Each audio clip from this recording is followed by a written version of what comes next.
Shalom, Bapak Ibu yang kami kasihi dalam nama Tuhan Yesus Kristus.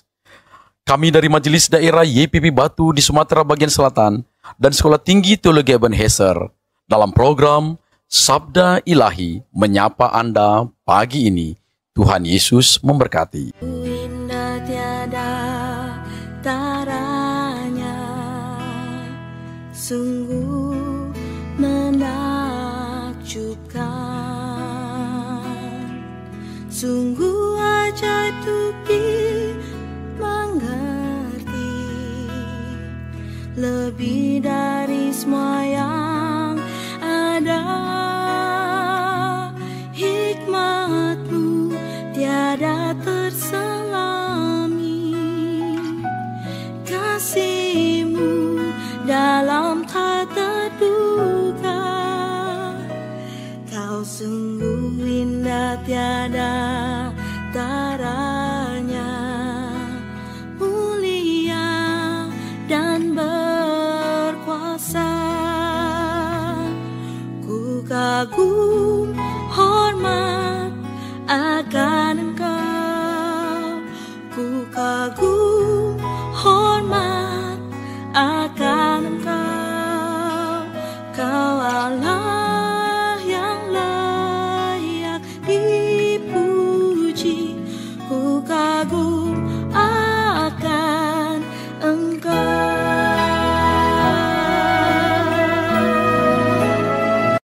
Shalom Bapak Ibu yang terkasih dalam nama Tuhan Yesus Kristus. Berjumpa kembali dalam Sabda Ilahi.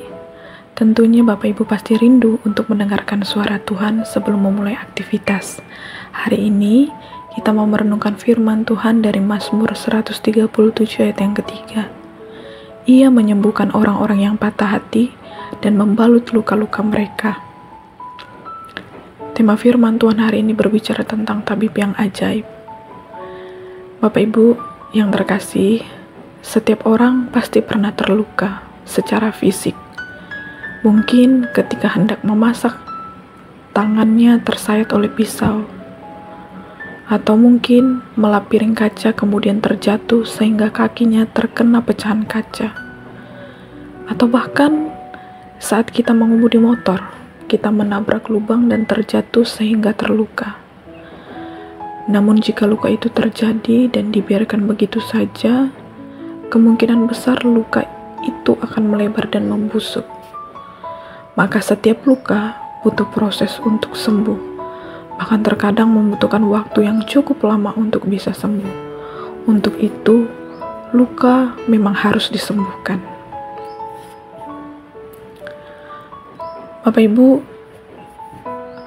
luka juga tidak hanya timbul secara fisik, namun dalam suatu hubungan, luka itu bisa terjadi kapan saja. Hubungan yang melukai suami, melukai istri, melukai anak, melukai kakak, melukai adik, atau bahkan melukai kekasih. Tanpa kita sadari, orang yang dikasihi yang terkadang membuat kita terluka dan sulit bagi kita untuk menyembuhkan luka itu. Kadangkala luka itu sudah mulai kering, namun kembali berdarah oleh karena luka kedua yang diberikan. Lalu pertanyaannya Bapak Ibu, apakah kita bisa bebas dari luka itu? Lalu bagaimana cara Tuhan menyembuhkan luka itu? Patah hati yang dimaksudkan oleh pemazmur dalam hal ini ialah hancur, pecah. Perasaan yang sedang tidak baik-baik saja, tidak bahagia, sedih, duka. Inilah gambaran ungkapan isi hati bangsa Israel yang berada dalam pembuangan di Babel selama bertahun-tahun. Mereka kehilangan suami, kehilangan istri, kehilangan anak, dan kehilangan semua yang dikasihi. Artinya, mereka seperti menghadapi mimpi buruk, kenangan, dan keputusasaan. Namun, pemazmur mengatakan bahwa ada pribadi yang mampu menyembuhkan, yang artinya bukan hanya menyembuhkan, tapi mengembalikan seperti semula secara total dan sempurna. Sehingga kita bisa menjawab pertanyaan, apakah kita bisa bebas dari luka? Tentu bisa. karena ada Tuhan yang peduli dan yang memperhatikan kehidupan umatnya. Ia berjanji bahwa akan menyembuhkan orang-orang yang terluka. Maka kita mengimani setiap luka, sebesar apapun luka yang sedang kita alami, Tuhan mampu menyembuhkannya. Lalu bagaimana cara Tuhan menyembuhkan luka itu? Dengan membalut luka-luka yang ada. Hanya Tuhan yang mampu melakukan hal demikian. Ada satu kisah nyata tentang seorang anak yang lahir dalam sebuah keluarga. Awalnya kehidupan berjalan dengan baik. Namun di umur 5 tahun, orang tua memutuskan untuk bercerai dan akhirnya anak ikut oleh ibunya dan tinggal di rumah neneknya. Di sana, si nenek punya seorang pekerja dan saat suatu kali si pekerja itu pulang dari kerjaannya, akhirnya si anak ditarik masuk ke kamar dan dilecehkan. Namun si anak takut untuk memberitahukan hal itu kepada ibunya. Hari-harinya diisi dengan ketakutan dan trauma dengan laki-laki, dan bertumbuh menjadi wanita yang kasar dan suka marah-marah. Hingga akhirnya, gadis itu beranjak dewasa berumur 17 tahun, dan jatuh cinta kepada laki-laki sehingga menjalin suatu hubungan. Akan tetapi, hubungan itu tidak berjalan dengan baik. Hal itu diketahui oleh ibunya, dan ketika ibunya mengetahui bahwa si anak sudah berpacaran, ia langsung memanggil anak itu, kemudian marah, memukulnya, menjambak rambutnya, menyeretnya.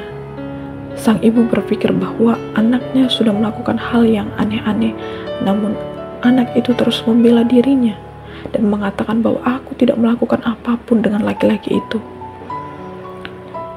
Membuat si anak semakin terluka.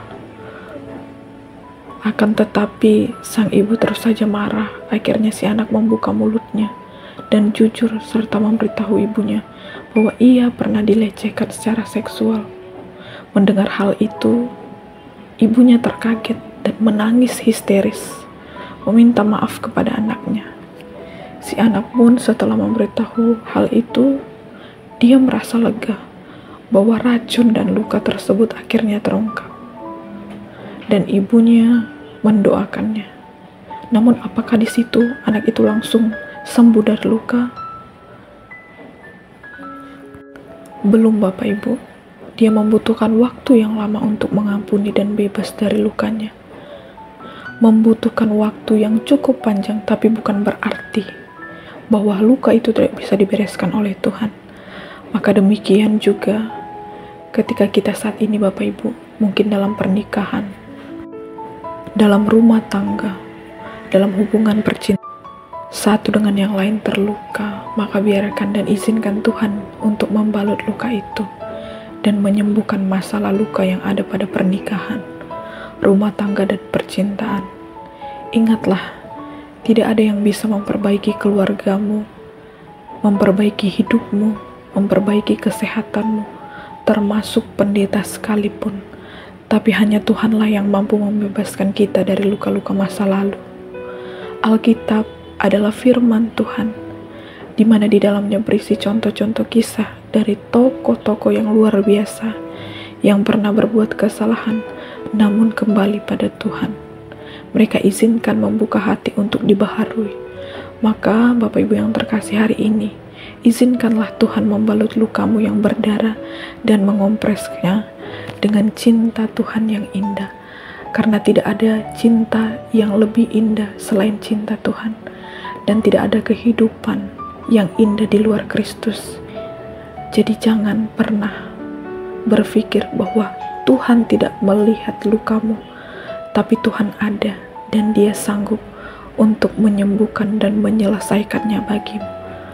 Puji nama Tuhan. Biarlah kebenaran firman Tuhan ini boleh menguatkan Bapak Ibu dalam kehidupan kita, dalam menjalani hubungan rumah tangga, pernikahan, kisah percintaan. Biarlah semuanya terjadi sesuai dengan kehendak Tuhan. Mari kita berdoa. Tuhan Allah yang kami sembah di dalam Yesus Kristus, terima kasih ya Tuhan, kalau hari ini kami belajar dari firman Tuhan bahwa Engkau adalah Tuhan tabib yang ajaib, yang sanggup menyembuhkan luka, sebesar apapun luka dan goresan di hati kami.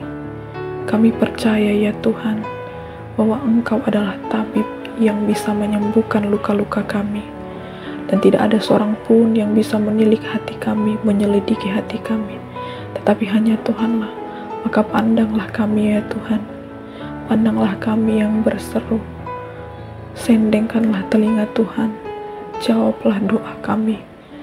Sembuhkanlah kami dari luka ya Tuhan. Kami percaya bahwa ketika kami hidup bersama dengan Tuhan, maka Tuhan tidak akan pernah meninggalkan kami.